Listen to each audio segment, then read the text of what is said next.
Midnight news coming to you live from Algiers with Madame Zidane to the headlines. Hamas denounces Trump's statements on Palestinian displacement from Gaza as hostile and destabilizing. Resistance committees condemn alignment with Zionist vision. President Abbas rejects calls to seize Gaza, and UN affirms forced displacement from occupied territories is forbidden.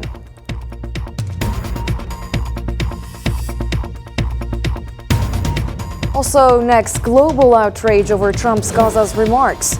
UK stresses Palestinians' future must be in their homeland. Germany deems forced displacement illegal. Russia emphasizes two-state solution. And China rejects forced evictions.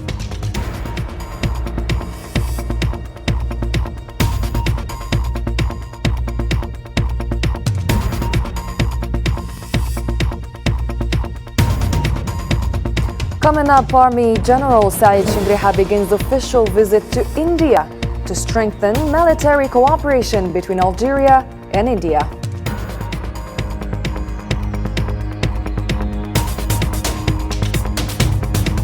And UNSMIL forms advisory committee to resolve disputes and advance elections in Libya. US and UK welcome the move, stress support for institutional unification and stability.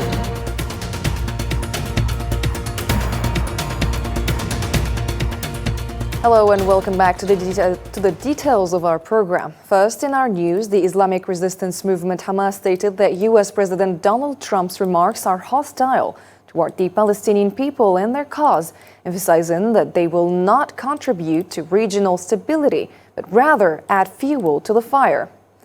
In a statement, Hamas affirmed that it, along with the Palestinian people and their active forces, will not allow any country in the world to occupy their land or impose guardianship over the Palestinians. It called on the U.S. administration and President Trump to retract these statements, which it described as irresponsible and contradictory to international laws.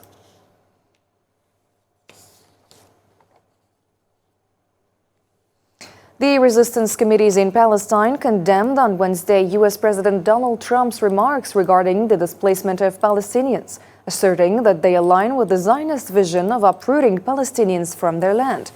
In a press statement, the resistance committees called on all the peoples of the nation, in all their components, to take urgent and effective action, to unite, to confront the danger posed by Trump to the region and its peoples. The statements made by U.S. President Donald Trump regarding the displacement of our people in Gaza and the West Bank align with the Zionist vision of uprooting our people from their land. Trump's reception of war criminal Netanyahu is a reward for him and his fascist entity for the crimes, genocide, and ethnic cleansing carried out by the Zionist entity against women, children, and the elderly, killing all forms of life in Gaza with U.S. and Western support. We call on all the peoples of the nation, in all their components, to take urgent, effective action and unite to confront the danger posed by Donald Trump to the countries of the region and their peoples, with the Palestinian cause at the forefront. The government media office described Trump's statements about the expulsion of the Palestinian people as racist. In a statement on Wednesday, the office condemned and rejected these remarks, stressing that it is the occupation that must leave Palestine. They have no alternative right now. The true and just solution is not the forced displacement of Gaza's inhabitants or the imposition of plans that aim to liquidate the issue, but rather empowering them to return to their homes from which they were forcibly displaced, in accordance with international resolutions. We reject and condemn the racist statements that reflect a supremacist attitude towards our Palestinian people, as if they were a group of slaves who can be deported or have their fate decided according to the whims of American politics. We warn that these statements will not contribute to achieving security and stability in the entire region. On the contrary, they will lead to more tension and escalation, threatening a comprehensive explosion across the entire region. Palestinian President Mahmoud Abbas and the Palestinian leadership strongly rejected the calls for the displacement of Palestinians outside their homeland and the seizure of the Gaza Strip.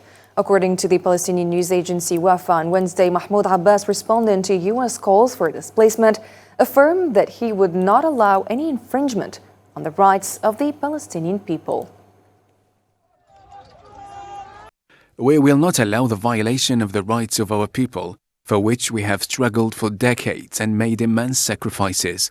These calls represent a serious violation of international law, and peace and stability in the region cannot be achieved without the establishment of the Palestinian state, with Al-Quds as its capital, based on the 1967 borders and the two-state solution. The Palestinian people will not relinquish their lands, rights, and holy sites. The Gaza Strip is an integral part of the land of the State of Palestine, along with the West Bank and the occupied Al-Quds.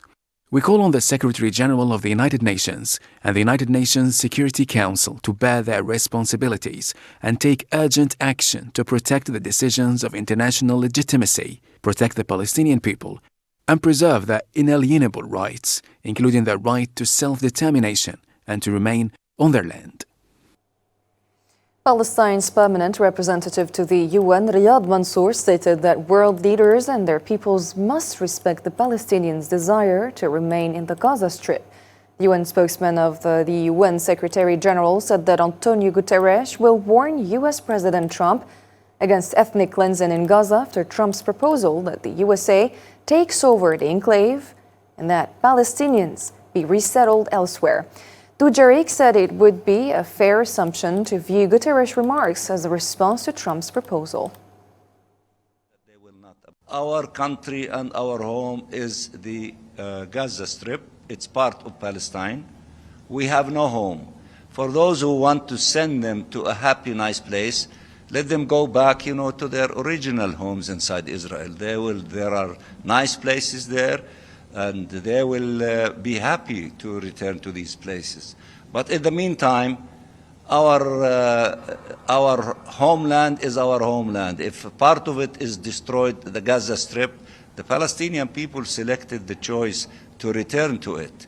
In 2 days, in a span of few hours, 400,000 Palestinians walking returned to the northern part of the Gaza Strip. I think that we should be respecting the selections and the wishes of the Palestinian people. The Secretary General will say that the search for solutions, we must not make the problem worse. It is vital that we stay true to the bedrock of international law. It is essential to avoid any form of ethnic cleansing, and of course he will reaffirm the two-state solution. And British Foreign Secretary David Lammy emphasized the necessity of ensuring the future of Palestinians in their homeland. In a press statement on Wednesday, Lammy stated that Palestinian prosperity must be seen in Gaza and the West Bank, not in areas to which they would be displaced. We've always been clear in our belief that we must see two states. We must see Palestinians able to live and prosper in their homelands, in Gaza, in the West Bank. That is what we want to get to. German Foreign Minister Annalena Baerbock stated that the expulsion of Palestinians from the Gaza Strip is unacceptable and violates international law, warning that expelling Palestinians from Gaza would lead to renewed suffering and hatred. Meanwhile, a German government spokesperson told reporters on Wednesday that Germany continues to work with its international partners to reach a two-state solution.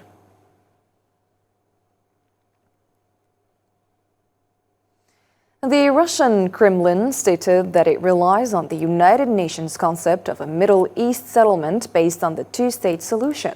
In a statement on Wednesday, the Kremlin affirmed that the two-state solution is the only viable option.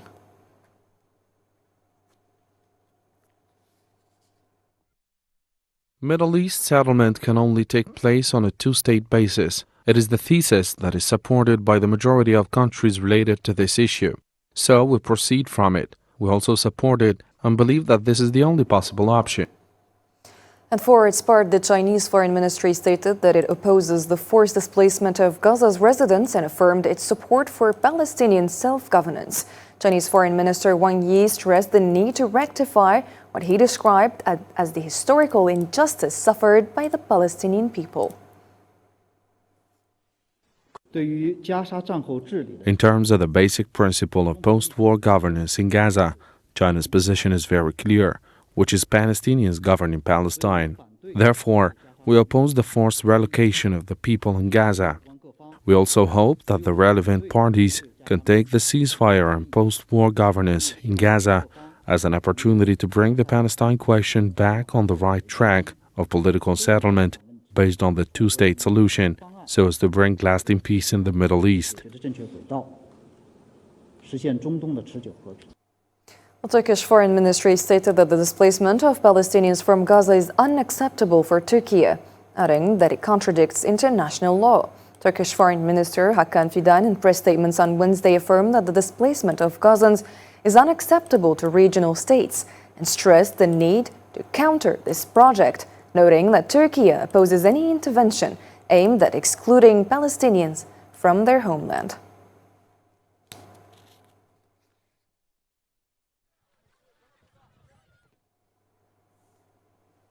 On Tuesday, Amnesty International called on the United States to arrest the so-called Zionist Prime Minister Benjamin Netanyahu, who met with U.S. President Donald Trump at the White House. In a series of posts on the X platform, the organization stated by welcoming Netanyahu, who is wanted by the International Criminal Court on charges of war crimes and crimes against humanity, the U.S. is showing contempt for international justice. It added that the administration of former President Joe Biden obstructed any efforts to achieve international justice for Palestine.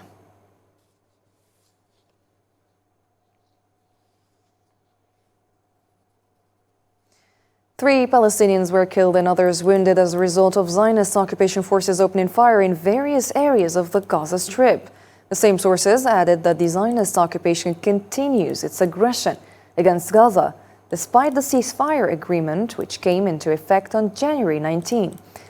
The Palestinian Ministry of Health in Gaza announced on Wednesday that the death toll from the Zionist aggression on Gaza Strip has reached 47,552 martyrs.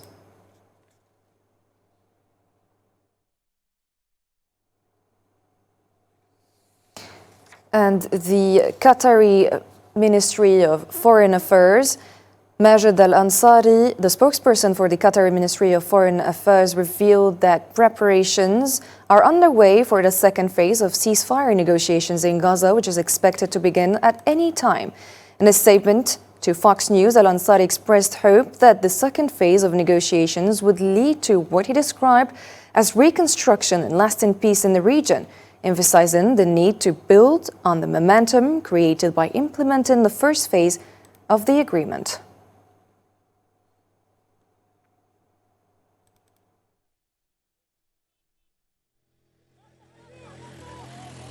To offer any timeline, sadly. The Spanish Foreign Ministry stated that it is doing everything in its power to ensure that the genocide committed by the Zionist occupation in Gaza does not go unpunished.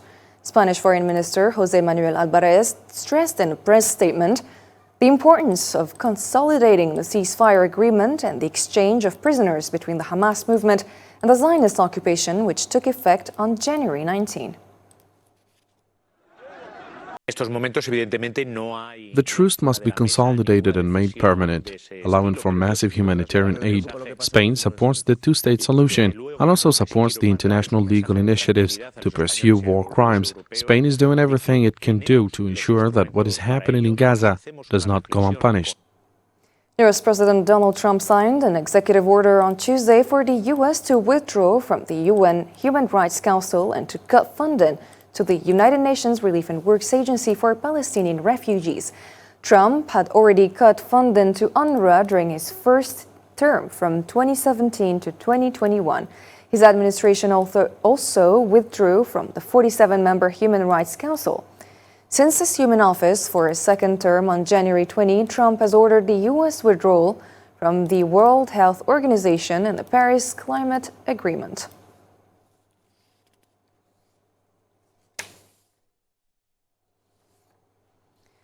U.S. President Donald Trump stated that he prefers reaching a verifiable nuclear peace agreement that allows Iran to grow and prosper peacefully. In a statement on the Truth Social platform on Wednesday, Trump said that reports suggesting the U.S., in cooperation with Israel, intends to bomb and destroy Iran are highly exaggerated. Earlier, Reuters quoted a senior Iranian official saying that Tehran is willing to give the U.S. an opportunity to resolve disputes between the two countries, following Trump's reinstatement of the maximum pressure policy on Iran.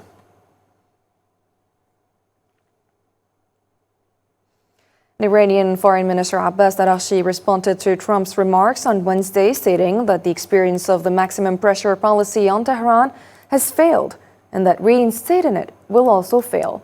Speaking to reporters on the sidelines of a government meeting, Arashi asserted that Iran is a committed member of the Treaty of the Non-Proliferation of Nuclear Weapons and that its stance on the issue is clear. I believe that the maximum pressure was a failed experience, and trying it again will turn into another failure. If the main concern is that Iran should not pursue nuclear weapons, this is achievable and not a complicated issue. Iran's position is clear. It is a member of the Non-Proliferation Treaty, and the Supreme Leader's fatwa has already clarified our stance. General Saeed Shangriha, Minister Delegate to the Minister of National Defense, Chief of People's National Army Staff, begins an official visit to India today at the invitation of the Chief of Defense Staff and Secretary of Military Affairs of India. The Algerian Ministry of Defense stated on Wednesday that the visit aims to strengthen military cooperation between Algeria and India.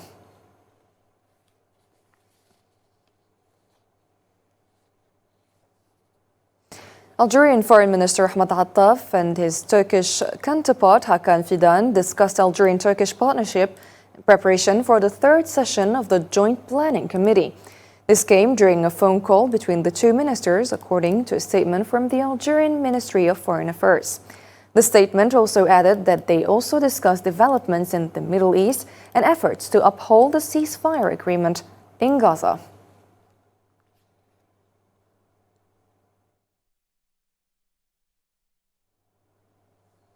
Algerian Minister of State, Minister of Energy and Mines Mohamed Arqab emphasized that the strong relations between Algeria and Bosnia-Herzegovina serve as a catalyst for fruitful energy partnerships. Following talks in Algiers on Wednesday with Bosnian Minister of Energy, Mines and Industry, Vedran Lakic, Arqab stated that the meeting explored partnership prospects in hydrocarbons, electricity equipment, manufacturing, and renewable energy development. The strong relationship between the two brotherly countries will give a momentum in the future for our cooperation in the fields of energy, mining and industry. We will also have several meetings between Algerian and Bosnian companies in various sectors, particularly in the development of renewable energy and industries related to renewable energy. Bosnian Minister of Energy, Mines and Industry, Vedran Lakic, praised Algeria's progress in the energy sector and expressed his country's eagerness and readiness to become a key partner in hydrocarbons and energy. We had very good cooperation in the history between Sonelgaz and Energo-Invest, and I hope that this partnership will be excellent in the future. We have very good occasion for the energy sector. As we understand, the Algeria is developing very fast, and the energy security is very important for the Algeria. I can say that Energo-Invest and our energy sector can give big support to Algeria, electricity and also the gas independency for the next period. So we want to help and we want to be partners for the next period. Secretary General of the Maghreb Arab Union's Shura Council, Saeed Muqaddam, described the anniversary of the Saqiyat Sidi Youssef events as a reaffirmation of the historical ties between Algeria and Tunisia and an opportunity to strengthen bilateral relations. Speaking at a symposium on Wednesday marking the 67th anniversary of the events, Muqaddam commended the role of the Algerian-Tunisian Joint Border Committee in enhancing relations and promoting border regions.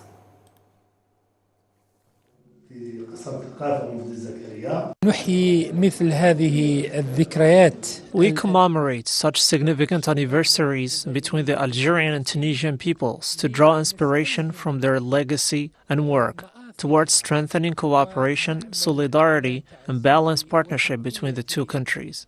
Algeria, within the bilateral framework, has established a joint committee between the ministers of interior of both nations, the presence of governors from border regions.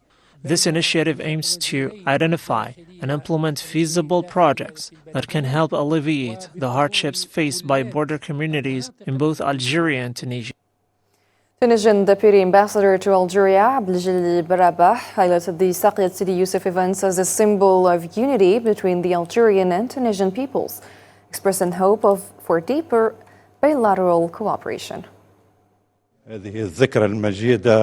This glorious anniversary commemorates and embodies the deep brotherhood and strong bonds between the Tunisian and Algerian peoples. It reflects the unity and solidarity of our two nations, reinforcing our shared aspiration to further strengthen these ties. This means enhancing relations and developing more projects for benefits of both people, especially in border areas such as Saqiat Sidi Youssef, Al-Kaf, Kasserine, and other neighboring regions. The Polisario Front has called on the European Commission to take immediate action to halt what it described as deception and fraud regarding the country of origin and illegal exports from occupied Western Sahara. In a statement, the Polisario Front accused the EU Commission of deflecting responsibility onto member states for decades to justify its inaction on illegal imports from Western Sahara and occupied Palestine. The French Council of State has dismissed Macron's letter to the King of Morocco as a mere maneuver to mislead Moroccan public opinion after the occupation's legal defeats in European and African courts. Exports from occupied Western Sahara, carried out without the Sahrawi people's consent, violate their sovereignty and severely harm European agriculture. The Polisario Front urged the European Commission to enforce EU law and ban these illegal imports, as Morocco systematically violates rules of origin. The Commission must act swiftly to stop this fraud, a shared interest of both the European side and the Sahrawi people. And UNSMIL has formed an advisory committee to resolve disputes and advance elections in Libya. The US and the UK welcome the move, emphasizing support for Libya's stability and institutional unification. More details with Hussam Barkan. In its first concrete step of the new year, just a week after appointing UN envoy to Libya, Hana Sarwa, the UN mission announced the formation of an advisory committee to propose solutions for long-standing disputes hindering elections, its key priority in a country divided for over a decade. To ease political concerns, the UN stressed that the committee members were selected based on expertise in legal and constitutional matters and their ability to foster consensus. Their role is limited to providing technically sound and politically feasible proposals rooted in Libya's existing laws, including the political agreement and roadmap of the Libyan Political Dialogue Forum within a set time frame. While Libyan factions have largely remained silent, the consensus bloc in the High Council of State urged strict measures to prevent financial influence over the committee's work. The initiative has been welcomed by the US, EU, and the UK, but with divergent views among Libyan parties and analysts. Questions remain about its future. All eyes are now on Hana Sarwa, who inherit major challenges, including ending political divisions, advancing national reconciliation, and strengthening the ceasefire agreement. A spokesperson for the Congolese government, Patrick Muyaya, stated that the new attack launched by M23 forces early this morning east of the country shows that the ceasefire announced by the armed group unilaterally this week was a deception. The group known as M23 had earlier announced a unilateral ceasefire for humanitarian reasons, which was supposed to take effect starting Tuesday. Meanwhile, Foreign Minister Thérèse Kayi-Kwamba Wagner criticized the international community's inaction, warning of threats to global security.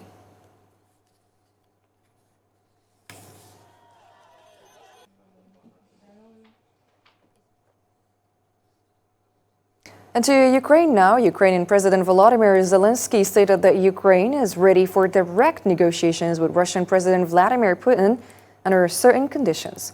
In an interview with British broadcaster Piers Morgan, Zelensky emphasized the need for US and European participation in any potential talks, confirming that he would participate if such discussions were the only way to achieve peace for the Ukrainian people.